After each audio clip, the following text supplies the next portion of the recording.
Welcome, friends.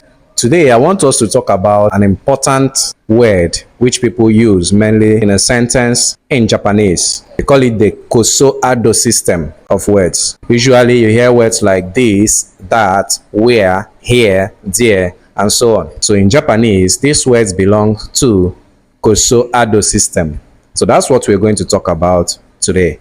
So, let's go. Okay, so we'll start with ko and so words. If you want to say this in Japanese, you say kore, kore. There is also kono, it means this. If you want to say that, you say sore. There is also sono. I will explain these two in details later on in this video. But mark the first two words, kore, sore. Kore means this, sore means that. Now, if you want to say this and that, you say kore to sore. Kore means this.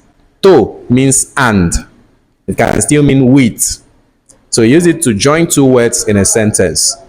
So now, kore to sore means this and that. Okay, another one is koko. Koko means here. Soko. Soko means there. Kore to sore, this and that. Now, we've talked about koko to soko, which is here and there. Now, bring in the next one, which starts with do. Doko. Doko is where. So you want to say here, there, and where. You say koko, soko, todoko, which is here, there, and where. Now, there is also another one you can hear. Asoko. Asoko is over there. So you use it when you want to direct someone in a sentence. Asoko, over there. Okay, there are also other words. Kochira.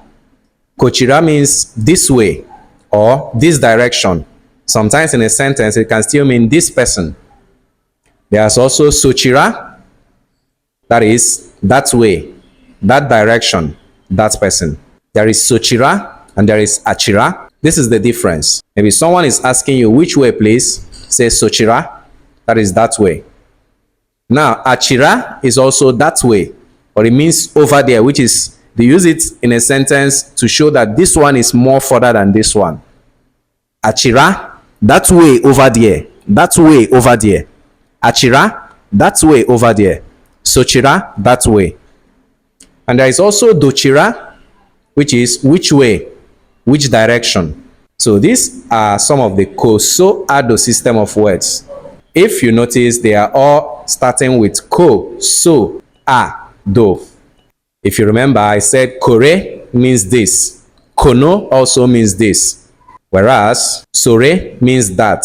Sono also means that. Okay, we'll take the first one, this, which can either mean kore or kono. Now, this is how it goes in a sentence in Japanese.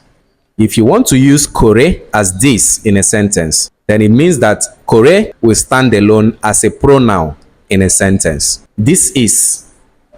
Kore. This is. Maybe somebody asks you for something, you didn't mention the thing, so that this have now served as a pronoun in that sentence. So that is when you use kore. Whereas kono must be followed by a noun in a sentence. Maybe someone asks you, what is this? Say, this bag is. Do you see the difference? So this bag is, you use kono for that this because it follows a noun. This bag is. Do you see the difference? I want to make a sentence in Japanese using kore to show that it stands alone as a pronoun.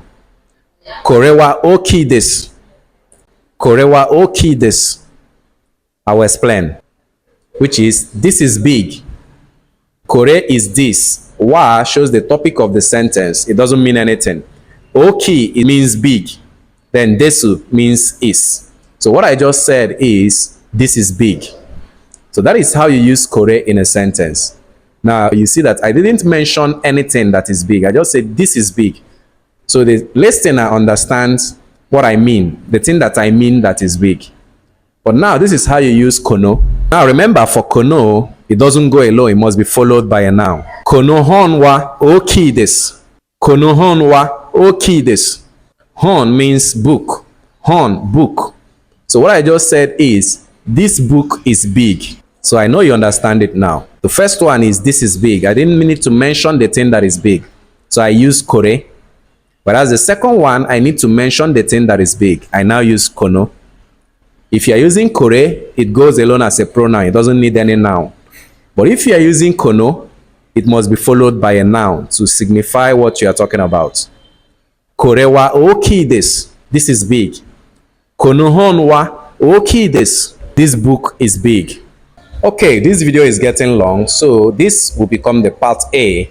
Watch out for the part B as we talk about that, how it applies in a sentence, how you use it when something is far away from both you and the listener, and how we also use that when something is close to you and the listener.